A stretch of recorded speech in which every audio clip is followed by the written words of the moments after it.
பேராசிரியர் ஐயா அவர்கள் எனக்கு கண்டங்கள் நகருமா அப்படின்ற ஒரு புத்தகத்தை கொடுத்தாரு.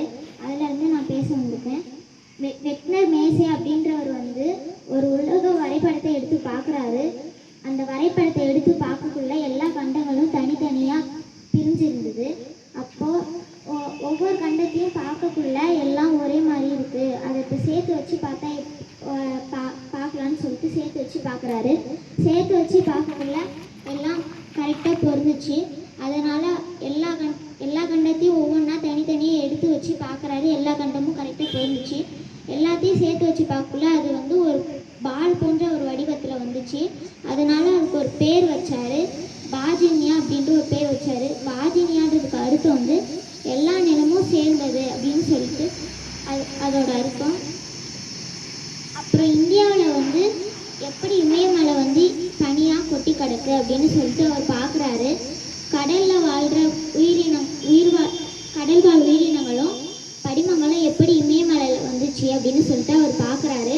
அதுக்கப்புறம் இந்தியா வேற ஒரு கண்டத்தோடு சேர்ந்தது.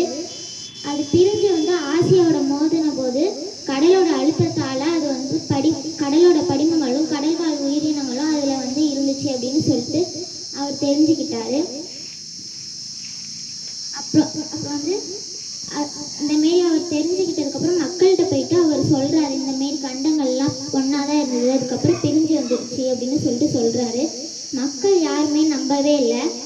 அதுக்கு மக்கள் இதுக்கு ஆதாரம் இருக்கா அப்படின்னு சொல்லிட்டு கேட்குறாங்க. அதுக்காக அவர் கிரீன்லாண்டுக்கு போயிட்டு ஆதாரத்தை எடுக்க கிரீன்லாண்டுக்கு போகிறாரு. அவர் எதிர்பாராத விதமாக அவர் அங்கேயே இறந்துடுறாரு. அதுக்கப்புறம் அவர் சொன்ன விஷயத்த எல்லாரும் ஆராய்ச்சி பண்ணுறாங்க. ஆராய்ச்சி பண்ணதுக்கப்புறம் அவர் சொன்னது உண்மைதான் அப்படின்னு சொல்லிட்டு எல்லாரும் நம்புகிறாங்க.